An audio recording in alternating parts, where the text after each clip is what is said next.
Hey guys, welcome to a new video on the channel. Today we're going to be checking out F1 Manager from the guys over at Frontier. I'm going to do my best to give you guys a little first impression of the game, so if you're looking to purchase it yourself, you know what to expect. There are timestamps all along the bottom of the video, so if you want to check out a specific area of the game, feel free to hover your mouse across the bottom and then skip to a certain area. Now, I've got to say that all the footage you're going to see is pre-recorded before the day one patch is released. Upon the game's release, there will be a day one patch addressing driver rating issues and pit stops seeming a little janky, so don't worry about those, they will be addressed on the game's full release. Upon launching your newfound career, you're given an intro to the sport by the man himself, Crofty. Now, any F1 fans will know and recognize this voice, but if you don't, he's practically the voice of F1 for the past 10 years. Legacy continues today. The 2021 championship was thrilling from start to finish, and 2022 is set to be even better. New regulations will usher in an age of pioneering changes. New driving talent alongside returning champions will be dueling it out to the bitter end.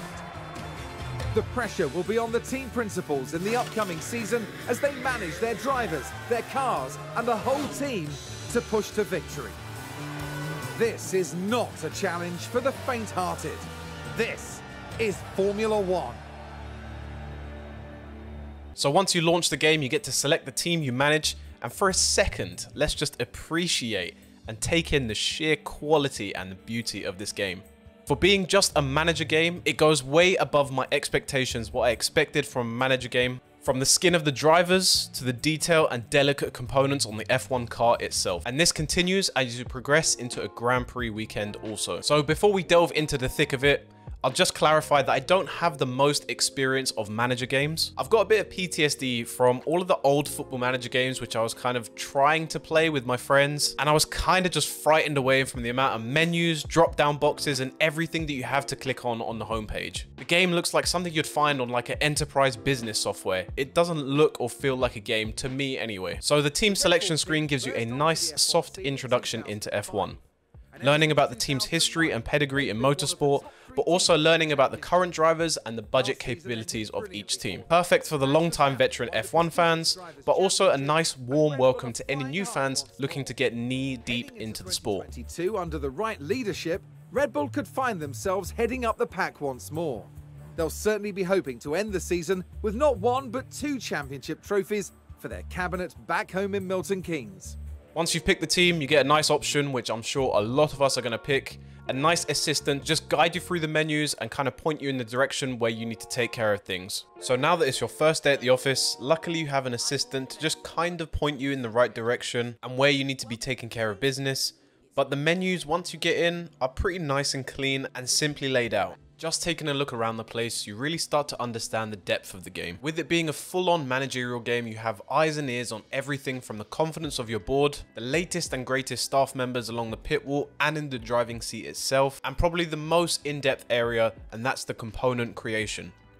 You can see from the sliders how much control and customization you have over creating the perfect part for your team and drivers. Jumping into your first race weekend, and you're immediately greeted with the authentic F1 style introduction to the weekend from Crofty. But it's showing its big spirit right now in the grandstands. Either way, it's time for another fantastic weekend of Grand Prix racing. F1 Manager has really hit the nail on the head in terms of authenticity and used its strengths to having the Formula licenses really make a name for itself. Take the narrow turns. With the need for downhill braking, the risk of locking up is one drivers will need to manage. It's all about focus and balance to get victory here. At this early stage in the season, there are still plenty of opportunities for things to change. In this sport, there simply are no guarantees. There's nothing like a race weekend in Formula One. Although I did find it a little strange that how in your first Grand Prix weekend, you're pretty much forced by the game to skip practice and jump straight into your first qualifying session. First race weekend. You should let the team handle the practice sessions. I'd have thought it would have been a better idea for users to go straight into practice so they can mess around with car setups, get familiarized with the menus and know where everything is, rather than going straight into qualifying where kind of results matter. But looking past that, we'll go straight into our first qualifying session. So before you go ahead and pull both cars out on track, you get a chance to alter the setups depending on how the driver wants their car set up and for the track. So before you think you have to have a degree in mechanical engineering to understand car setups, there are these handy little sliders on screen which basically gives you a safe space in order to create a setup for the car. You'll also receive feedback from the driver on track if they like or don't like the setup anyway. Right then. Let's get a car out on the track for it. Radio check, can you hear me? Radio check, okay. And to really add to your managerial experience, you get the odd chance to listen to these voice lines which are taken from real clips that actually happened. So it really is giving you that managerial feeling of sitting on the pit wall and hearing your drivers talk. Although I have noticed, and it kind of makes sense, that if you pick an F1 team that doesn't get a lot of the limelight over an F1 weekend, for example Latifi at Williams, they're not going to have a lot of voice lines compared to someone like Hamilton, who's basically on our screens half of the Grand Prix. Just keep the pressure on Lewis, you can do this. Understood. And think about let's lift and coast. Yep.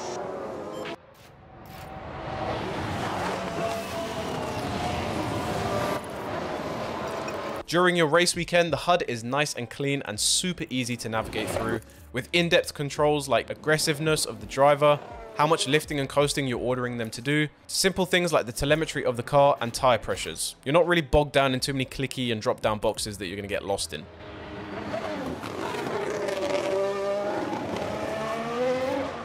Heading into your race day, you're given a nice rundown of the designated track that you're at. Track maps and section speeds for rough data to be looked at from a glance, but also deep strategical data from time losses during pit stops, expected strategies, and compound performances at each track. Also, as a nice touch, you're also given the historical data from the track, such as things like previous race results, historic results such as fastest laps. Now, of course, before we just send out our drivers on track, we have to create our strategy for both drivers. And we need to see how confident they are on the car setups from qualifying. The game is fair in offering 3 pre-made strategies for the user to pick from, but those who dare also get the option to create their own and think a little more outside the box.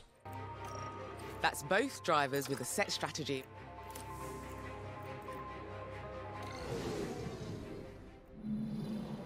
We have clear weather tonight as we look at the drivers in their grid positions. And there we have Pierre Gasly. They're in the front half of the pack, so there's plenty of potential for them. And behind them, there's Tsunoda.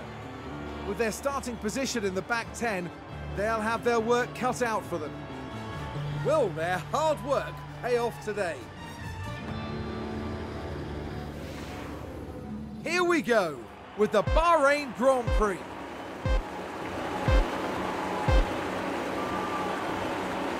It's lights out and away we go.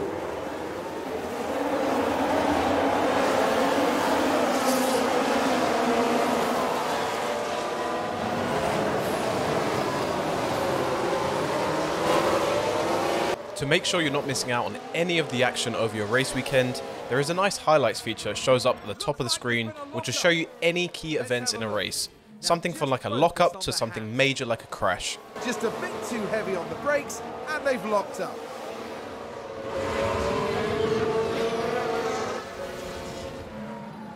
And of course, to keep that F1 style authenticity of a broadcast, these are all accompanied by voice lines by Crofty. Now, I must say I did have my suspicions on the racing. I thought it was going to be pretty stale and generic with the AI just all following each other and the odd overtake here and there through the DRS zones, but I was pleasantly surprised. Some of the AIs would take very defensive lines on corners, even going 3 wide into a corner at turn 1 on Bahrain, and some AI would make drastic lunges in corners, trying to grasp onto a place. The pit stop system in the game works really well, as it fully pauses the race so you don't miss your pit stop and do 56 laps on the same tyre. It reminds you that you're nearing your pit window and you need to select the appropriate tyres for your strategy that you want to run with. Sainz in the pits. The pit stop animations are great to watch as it's fully animated pit stops and mistakes can happen.